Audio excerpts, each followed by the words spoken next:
Great, fantastic. All right, let me ask you some questions about this. This is really a phenomenal book. I've got 9 pages of synopsis here and 9 pages of questions. So we're going to take this through Sunday morning. If you'll just have a seat. I've got a lot of questions to ask. Let me start with an analogy, though, because in this book, you talk about, it reminded me of a sermon I did once when I called it, The Good Life's Not Good Enough. Yes, I love that sermon. I read about that. When Yeah. you talked about, it's not just about how good we look and how good Exactly. we feel and whether we have the goods. Am I quoting you No, accurately? you got it. I said you could be, you have got a brilliant memory. Looking good, feeling good, having the goods, but still feeling unsatisfied. Now, Arianna, in this book, you talk pretty eloquently about developing habits to get back. Can you talk to us about habits a minute and the importance of doing these, this third metric of well-being, wisdom, wonder, and giving? Talk to me about habits, because I believe in this. So, you know, we all have habits. And there is that term of the keystone habit. Keystone habits. Yeah. Like, what is the one habit that you can change first that can make it easier to change all the other habits? For me, after my wake-up call, my keystone habit was sleep. Sleep. I went from 4 to 5 hours to 7 to 8, and it was pretty transformational. That made it easier for me to change other habits. For other people, it can be beginning to give something. Let me give you an example. I had a close friend of mine who lost her job during the financial meltdown. And she was devastated because she had never not had a job. So she could not imagine herself without a job. So I said, well, you know, now that you don't have a job and you're spending your time looking, you have some time to volunteer, I said. So I was on the board of a place called Home in South Central LA that works with underprivileged kids. I said, why don't you go there? And I think it will put your problems in perspective. It will help others. And I said, I think you'll find a job faster, too. So first of all, she thought I was heartless. You know, that was not understanding, you know, how hard this was for her. But she did it. And it was transformational. It was a new habit of not just thinking about herself and how awful the world was because she lost her job. And she told me that one story, which is that they were doing this circle where they would sit around the circle forgiving. And she said, I forgave my daughter for forgetting my birthday. And the girl next to me forgave her father for killing her mother. Wow. And so I think habits that also can help us worry less. You know, when you say when you worry, you know, somehow you've taken your mind off what God is doing for you, and you think it's all what you are doing. So I think anything we can do, that's another big habit that I recommend how to changing what I call our negative fantasies about the future. You know, Montaigne said, there were many terrible things in my life, but most of them never happened. Well, I love this. Okay, the keystone habit for you was actually sleep. Actually, it was for me, too, in the Daniel Plan. The exact same thing. In fact, we started, the Daniel Plan was part of a thing we're calling Decade of Destiny here at Saddleback, where we're looking at 7 key areas of life. Your spiritual health, your emotional health, your mental health, your physical health, your relational health, your vocational health, and your financial health. 7 areas of health. Now, you'd think that a church would start with spiritual, but actually we didn't. We started with physical health. And the reason we start with physical, not spiritual, is because it's more basic and more biological. And I've been trying to help people change, of course, my entire life. And most people say, I'd really like to work on my marriage. I'd like to work on my job. I'd like to work on all these relationships. I'd like to work. But what happens? I come home at night and I'm worn out. So I flop down on the couch and watch TV, go to bed, and then get up the next morning. And I just thought, if I could get people's energy levels up, then maybe we could work on some of these other areas. Does that make sense? So actually, we are, you know, working on physical first before we work on spiritual, emotional, relational, and all those other things. And this is exactly what you're saying. I really believe that. And then also, it makes it easier not to internalize stress. And for each person, it will be something different. That's why I think the addiction to technology is a big problem when it comes to both sleep and finding quiet time for ourselves to pray, to meditate, whatever each one has You as talked a about practice. the ever-increasing creep of technology. Yes, it's everywhere. Yeah. And I think I worry about children who get their iPads at the age of 2. Yeah. They're the new babysitters. The new babysitters. I was going through the airport yesterday. I was in Tulsa, and there was a guy sitting there with 3 kids. Every kid had a screen, and none of them were 4 years old. Yes. And I'm going, well, that's one way to keep them happy. But what are you doing to the neural networks that's teaching you those things? This is an interesting quote. The function of leadership is to be able to see the iceberg before it hits the Titanic. You mentioned that.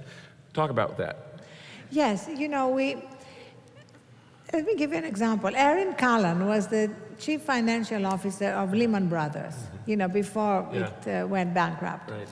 And she wrote in an op-ed how she was completely burnt out. She was working around the clock. She destroyed her marriage, destroyed her relationships. And I thought to myself, the one thing she didn't say is that she also did not see the iceberg about to hit Lehman Brothers. Yeah. And I thought maybe if they had all gotten 8 hours sleep, they would have woken up and said, there's something wrong here. Yeah. How come, if you look at the financial meltdown or any other of our political crises, how come all these smart people are missing out on what's actually Exxon Valdez, the Challenger, all of those all sleep deprivation accidents are very connected with that. Another interesting thing, because you talked about there is no work-life balance, there's just life. We'll talk about that for a minute. Yes, we have one life, and can we be awake for it? And and integrate it all. And if we're lucky to love our work, as we do, and I'm sure you do, then the question is, what you said earlier, really, it's about rejuvenation and renewal. That is key. It's like healing is when the repair process is ahead of the damage process. Every day we have both. And then we are more clear. We can make better decisions. We can see both the icebergs and the opportunities. There's another analogy there on the Titanic, and that is the Titanic was supposed to be the first unsinkable ship because it was the first ship to actually compartmentalize the hull.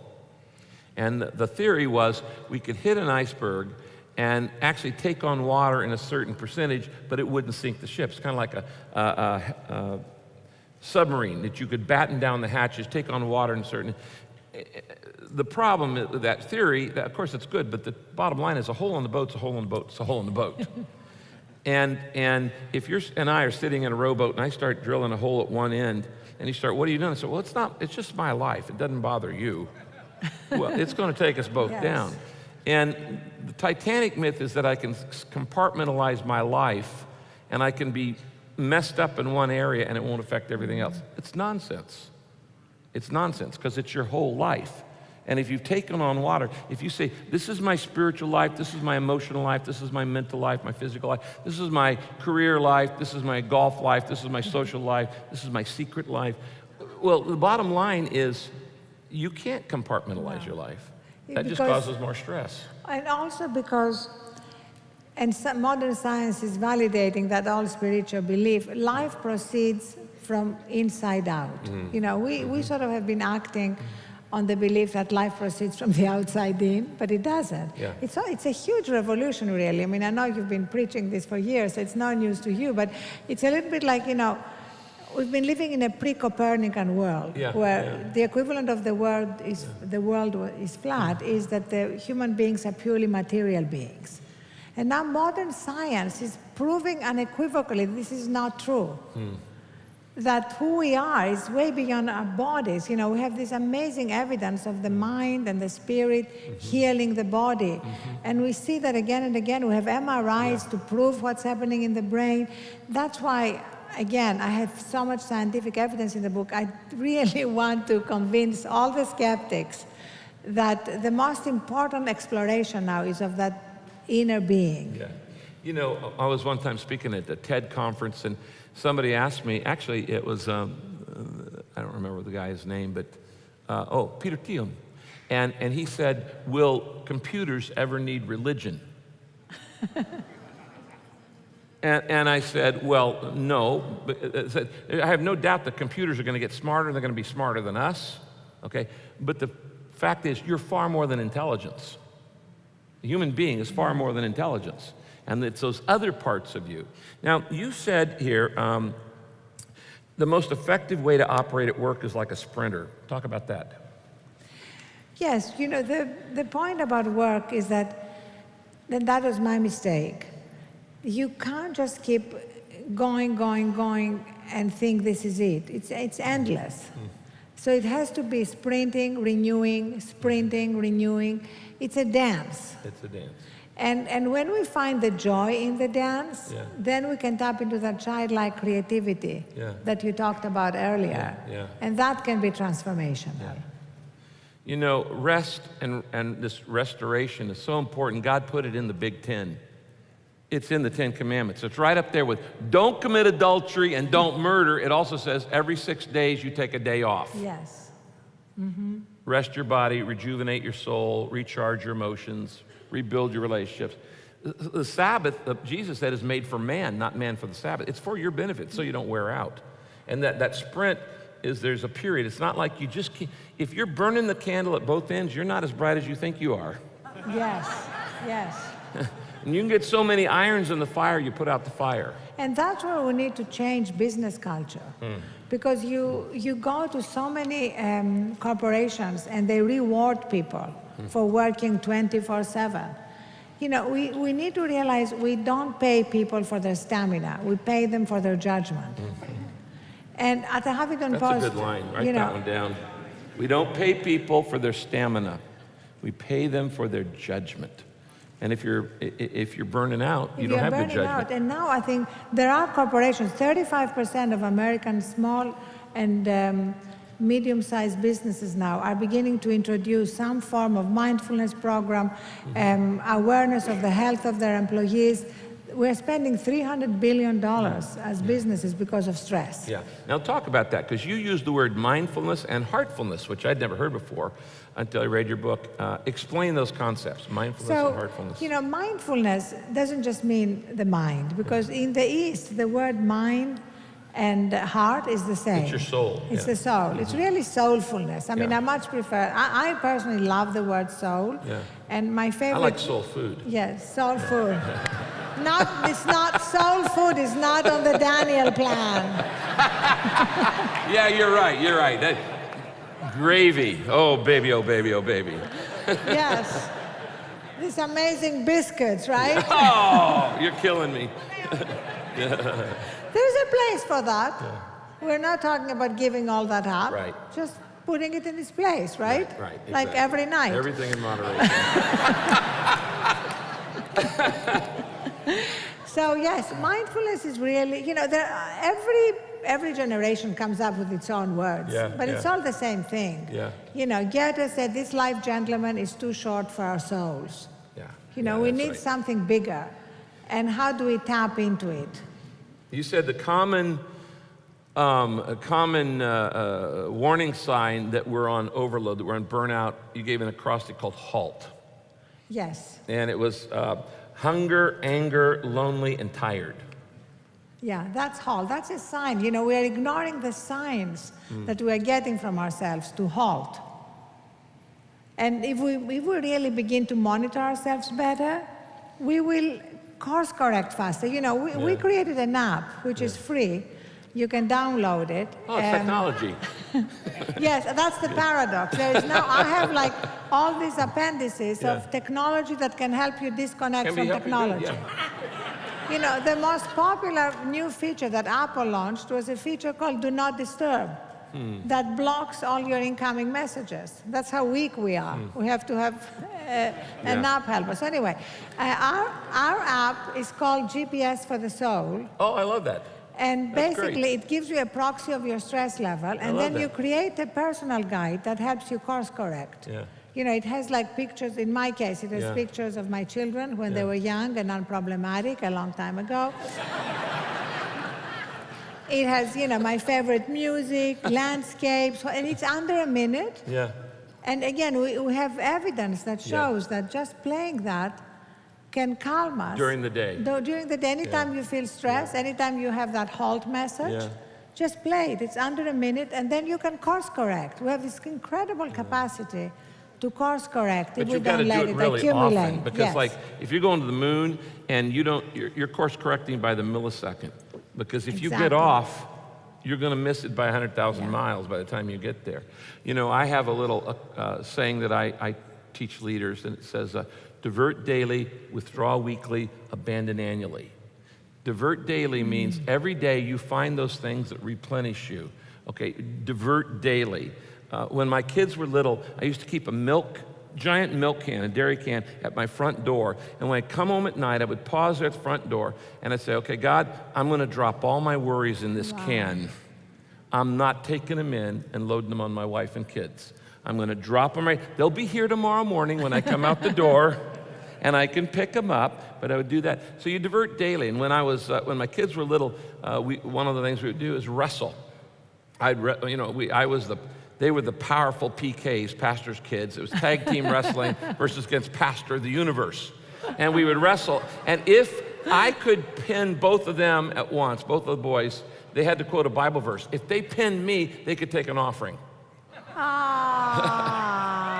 But divert daily. You got to know what, shoot some hoops, play the piano. I actually garden. I grow about 50 kinds of vegetables. I've discovered if you work with your mind, you rest with your hands. Okay? Now, if you work with your hands, you probably ought to rest with your mind. For instance, if I'm a mechanic or carpenter, I probably need to come home and read a book. Okay? But I don't need to read a book because I'm reading books all the time. I need to come home and do something. Exactly. So you divert daily, then you withdraw weekly. You take a day off every week. And don't call it your day off, call it your Sabbath, because you'll cheat on your day off. Okay? And my Sabbath is Monday, because obviously Saturday and Sunday are work days for me. But you rest and you restore, and then abandon annually. You go away once a year, and you don't take your cell phone and you don't take your laptop. You totally unplug. I love that. Very important. I also love what you said earlier about eliminate. Yeah. Because I did that when I was 40. I made a list of all the things that, we tell ourselves, one day I'm going to do this. So someday, in my case, my list included, I'm going to learn to cook. I don't know how to cook. I'm going to learn to become a good skier. Just a long list. And so I realized that I'm never going to really do these things. So I came up with this line that you can complete a project by dropping it.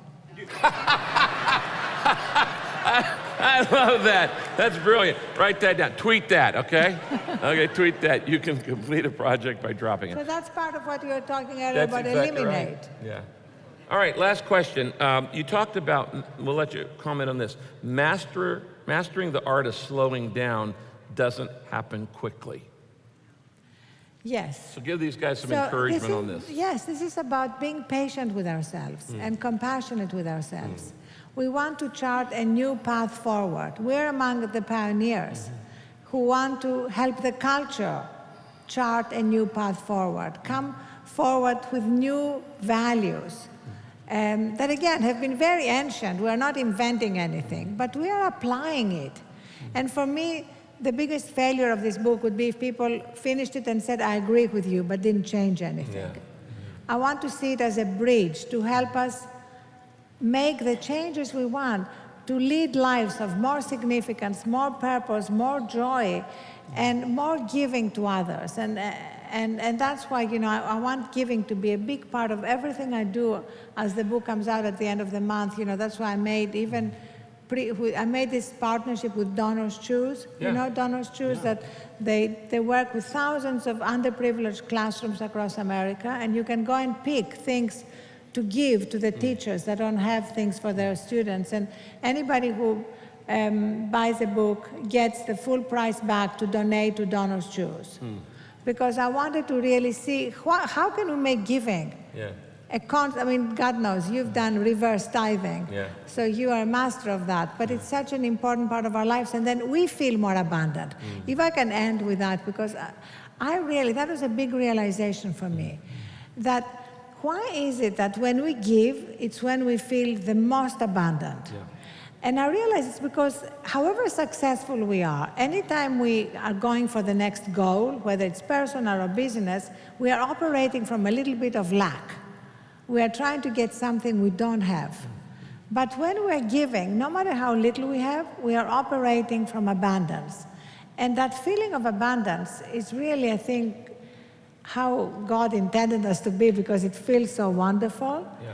And that's why now they have the scientific evidence that giving is one of the greatest shortcuts to well-being. And it's good for your health. It's good for your health. Yeah, it is. Did you enjoy this? Yeah. That's great. Fantastic.